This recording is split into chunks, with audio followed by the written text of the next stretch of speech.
ज्यांना जगदंबा देवीने तलवार दिली लढाईसाठी, मुघलांचे राज्य संपवण्यासाठी. राज्यात होते ते पित्यासारखे प्रेमळ, पण युद्धाच्या लढाईत वाघासारखे चपळ.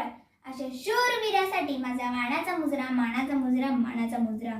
पण ते कोण होते बरं? चला जाणून घेऊया. मी निधी अमल स्वरूप इयत्ता 5वीत शिकत आहे. तर मी तुम्हाला आज एका महानायकाबद्दल म्हणजे छत्रपती शिवाजी महाराजांच्या व्यक्तिमत्वाचे वर्णन करणार आहे. इतिहासात अनेक राजे झाले, पण लोकांच्या मनात देवासारखं स्थान मिळवणारा राजा फक्त एकच, छत्रपती शिवाजी महाराज. शिवाजी महाराजांचं व्यक्तिमत्व म्हणजे धैर्याचा महासागर, न्यायाचा स्तंभ आणि विनयाचा दीपस्तंभ. त्यांच्या डोळ्यात स्वराज्याचे स्वप्न होते. स्वराज्य जिथे प्रजेचा सन्मान होईल, स्त्रियांना सुरक्षितता मिळेल, धर्माचं रक्षण होईल आणि अन्यायावर कठोर प्रहार होईल. त्यांनी गडकिल्ले जिंकले, पण त्याहून महत्त्वाचं म्हणजे त्यांनी लोकांच्या हृदयात स्वाभिमानाचा किल्ला बांधला. त्यांची युद्धनीती, गनिमी कामं आणि दूरदृष्टी इतकी विलक्षण होती की आजही जगभरातील इतिहासकार त्यांचे कौतुक करतात. जसा अफजल खानाचा पुतळा काढला, जशी शाहिस्त खानाची 3ही बोटे छाटली, तशा शत्रूला दिलेला शब्द आणि स्वराज्याला स्थापित करायची शपथ पाळली. गरीब शेतकऱ्यांच्या पिकांचे रक्षण करणे आणि प्रजेच्या आनंदासाठी स्वतःच्या सुखाचा त्याग करणे हे त्यांच्या स्वभावातलं सोनं होतं.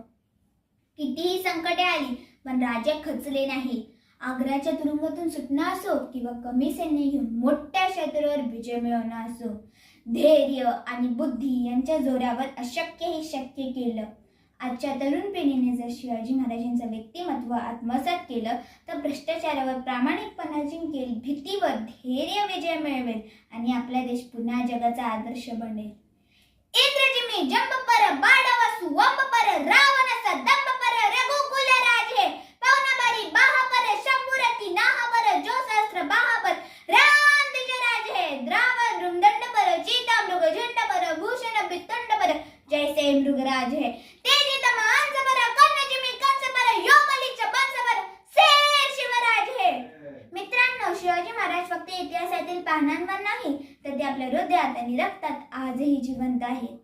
प्रतिभा चंद्रलेखे बाबर देशनु विष्णू वंदिता सहसुन शिवशेषया मुद्राय भद्राय राजते. म्हणूनच आपण बोलतो जय भवानी, जय शिवाजी.